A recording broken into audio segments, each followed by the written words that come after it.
मैं पूरे देश को यह बताना चाहता हूं कि इन्फोर्समेंट डायरेक्टरेट यानी कि ईडी कैसे इन्फोर्सिंग डिक्टेटरशिप बन गया है, कैसे तानाशाही पूर्ण रवैया अपनाए हुए है, इसका एक एक करके आपके सामने आज खुलासा करूंगा।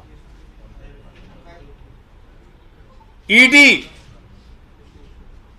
जो देश की सबसे ताकतवर जांच एजेंसी के रूप में आप सबके सामने प्रस्तुत की जाती है, वो किस तरह से जांच करती है, किस तरह से लोगों को प्रताड़ित करती है, किस तरह से उनके परिवारों को प्रताड़ित करती है। और तो और जिसके कारण आज मैं ये पीसी कर रहा हूं, एक व्यक्ति को कहा गया तेरी बेटी कॉलेज कैसे जाएगी हम देखेंगे। बेटी को धमकी, पत्नी को धमकी, बूढ़े मां बाप को धमकी, मारना पीटना प्रताड़ित करना और उसके बाद जबरन बयान लेना। यह मैं नहीं कह रहा हूं, यह न्यायालय के सामने उन लोगों के बयान हैं जिनसे जबरन मारपीट करके उनके परिवारों को धमकी देकर उनसे बयान लिया गया। और मैं एक एक करके नाम पढ़ रहा हूं। यह पहला नाम है चंदन रेड्डी का। यह चंदन रेड्डी हाई कोर्ट में पिटीशन करते हैं, माननीय उच्च न्यायालय में याचिका दाखिल करके ये बताते हैं कि ईडी ने इनको मारा, इनको पीटा, इनके परिवार को धमकी दी और कहा जैसा हम कहते हैं वैसा लिख, वरना तेरे परिवार का वो अंजाम करेंगे तू कहीं मुंह दिखाने लायक नहीं रहेगा। ये सारी बातें इसने लिखी है। और इतना ही नहीं, इस चंदन रेड्डी को इतना पीटा गया, इतना मारा गया, इतना मारा गया कि इसके दोनों कान के पर्दे फट गए। दोनों कान के पर्दे फट गए। मार मार के, प्रताड़ित करके ईडी का जो हिटलर शाही का गैस चैंबर है, मैं कहूंगा वहां पर 3rd डिग्री टॉर्चर इस व्यक्ति को देकर जबरन इससे साइन कराया गया। और उसके बाद जब यह व्यक्ति कोर्ट में जाता है तो अपने सारे दुखड़े माननीय न्यायालय के सामने इसने बयान किए। कैसे इसका बयान लिया गया ईडी में, कैसे इसका बयान लिया गया ईडी के अंदर। और ये इस व्यक्ति की डॉक्टरी जांच है, जो डॉक्टरी जांच की कॉपी मैं अभी आपको दूंगा। ये दोनों डॉक्टरी जांच ये कहती है कि चंदन रेड्डी को मार मार के उसके कान के पर्दे फाड़ दिए गए, उसको सुनाई नहीं दे रहा है। ये डॉक्टरी की जांच आपको देता हूं।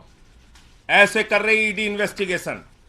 पहला आदमी चंदन रेड्डी, दूसरा अरुण पिल्लई। अरुण पिल्लई वो शख्स है जिसकी पत्नी को, बेटी को, परिवार को धमकाया गया, डराया गया। ईडी ने बयान लिया और बयान लेने के बाद यह शख्स कहता है, न्यायालय में लिख कर देता है, माननीय न्यायालय के सामने कहता है मुझसे जबरन झूठा बयान ईडी ने लिया, मुझसे जबरन झूठा बयान ईडी ने लिया। अरुण पिल्लई। तीसरा व्यक्ति समीर महेंद्रू। समीर महेंद्रू, इसकी पत्नी को बुलाकर गिरफ्तार करके रखा गया, धमकाया गया, डराया गया, परिवार को प्रताड़ित किया गया। झूठा और जबरन बयान ईडी के द्वारा लिया गया।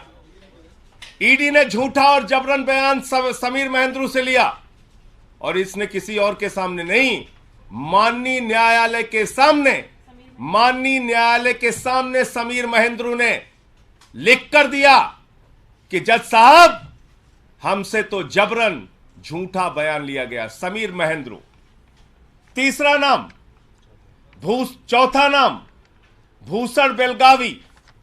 भूषण बेलगावी, इस व्यक्ति से भी ईडी ने प्रताड़ित करके झूठा जबरन बयान लिया और इसने किसी और को नहीं, जज साहब को जाके कहा, न्यायाधीश महोदय माननीय न्यायालय हमारी रक्षा कीजिए, हमसे ईडी ने झूठा जबरन गलत बयान लिया। पांचवा नाम मनास्वामी प्रभु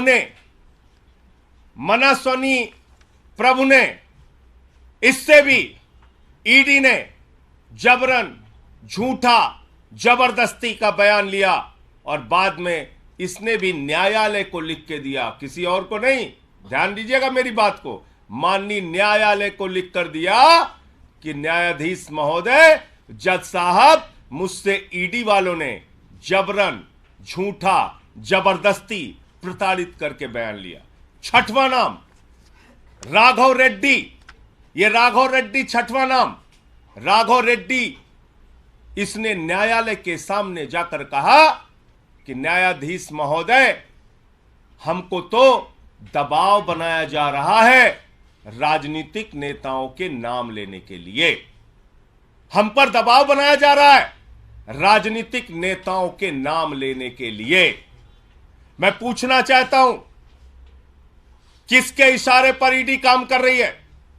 किसके दबाव पर ईडी काम कर रही है? किसके डायरेक्शन पर ईडी काम कर रही है? क्योंकि एक बहुत चौंकाने वाली बात इनके हाई कोर्ट के पिटीशन में लिखी हुई है चंदन रेड्डी के। क्या कह रहे हैं ये? कह रहे साहब, ईडी के अधिकारियों ने तो मारा पीटा, कान के पर्दे फट गए, वहां कुछ ऐसे भी लोग थे जिन्होंने हमको मारा पीटा, जो ईडी के ऑफिशियल्स भी नहीं थे। ऐसे लोग थे जो ईडी के अधिकारी नहीं थे, उन्होंने भी हमारे साथ मारपीट की। कौन से लोग हैं? किस पार्टी के गुंडे ईडी के दफ्तर में जाके लोगों के साथ मारपीट कर रहे हैं? कौन से लोग हैं जो ईडी के दफ्तर में जाते हैं, पूछताछ करते हैं, मारपीट करते हैं और जबरन बयान लिखवाते हैं? इसका खुलासा होना चाहिए। माननीय हाई कोर्ट के सामने यह याचिका पड़ी है। इसके साथ साथ मनीष सिसोदिया जी के पीएस रिंकू, आप जानते हैं कानून में नियम है, किसी को भी बुलाओ, नोटिस दो, पूछताछ करो, कैमरे में पूछताछ करो और सारी जानकारी ऑन पेपर रखो। ईडी हवाई डिपार्टमेंट हो गया है। फोन करता है, बुलाता, आजा, बैठ इतने घंटे, जा घर जा, फिर आजा, बैठ सुबह से शाम तक, फिर घर जा। आप गुंडागर्दी करके, धमका के, डरा के, कान के पर्दे फाड़ के, तेरी बेटी कॉलेज कैसे जाएगी, इस तरह का बयान देके जांच कर रहे हो? इस तरह का बयान देके जांच कर रहे हो? मैं देश के प्रधानमंत्री से पूछना चाहता हूं, आपने बेटी बचाओ बेटी पढ़ाओ का नारा दिया है, बेटियों के नाम पर धमकी दी जाएगी तो कोई आदमी तो अपने प्राण भी दे सकता है, कागज पे दस्तखत करना तो बहुत दूर की बात है। लड़ना है तो सामने सामने लड़ो, कायरों की तरह बेटी का, पत्नी का, परिवार का सहारा लेके मत लड़ो, सामने सामने लड़ो। जो भी लड़ाई करनी है सामने सामने करो।